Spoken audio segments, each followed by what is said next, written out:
नमस्कार, मैं प्रवीण अलावत हूँ। आप 90 डिग्री देख रहे हैं।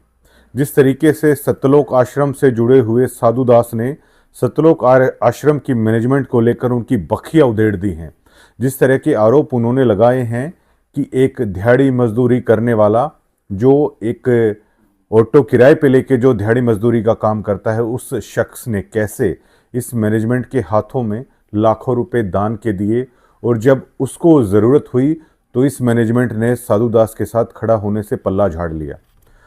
अब जो आश्रम के तनख्वाही पत्रकार हैं और जो 4 फरगुल्ले बार बार 90 डिग्री को लेकर वीडियो बना रहे थे, तो उन फरगुल्लों को हम कहना चाहते हैं कि अब इस मुद्दे पर आप लोग खामोश क्यों हैं।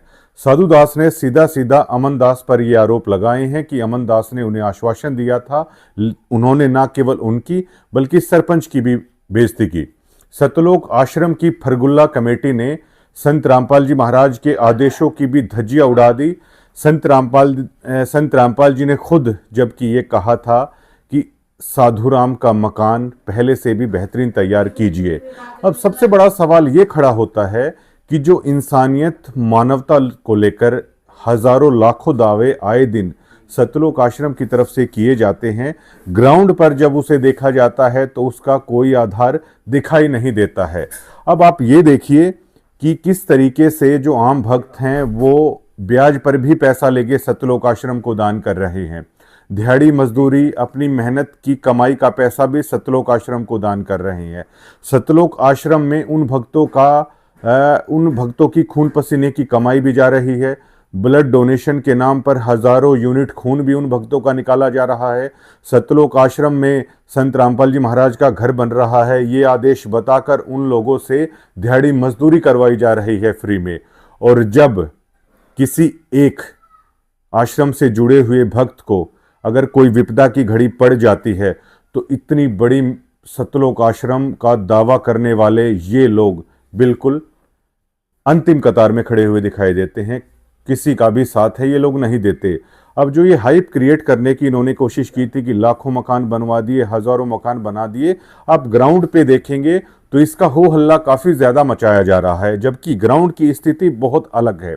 झज्जर जिले में आप देखेंगे कि झज्जर जिले में जो मकान इन्होंने बनाए हैं, जो हमें पता है, एक दुलेहड़ा में मकान बनवाया था, एक डिग्गल में मकान बनवाया था। इसके अलावा कहीं पर भी सतलोक आश्रम की तरफ से ज्यादा कुछ है वो नहीं किया गया है, लेकिन हाइप इतनी ज्यादा देने की कोशिश की जाती है।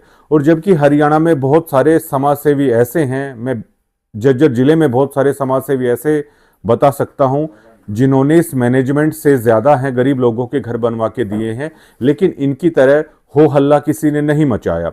और उन समाजसेवी लोगों ने घर बनवाए हैं तो उन्होंने ये कहा है, चाहे वो राजनीतिक आदमी हो चाहे कुछ भी हो, इनकी तरह पर्दे के पीछे का खेल उन्होंने नहीं खेला है।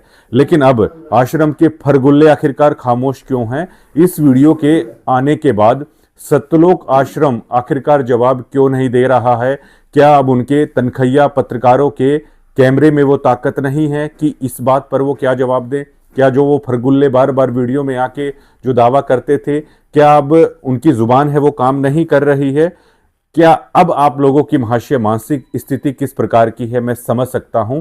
और जब आश्रम से जुड़े हुए लोग ही आप लोगों पर सवालिया निशान उठा रहे हैं तो अब शायद वो दिन ज्यादा दूर नहीं जब आप लोगों की असली असलियत हरियाणा की इस देश की जनता के सामने आने में ज्यादा वक्त नहीं लगेगा। शुक्रिया।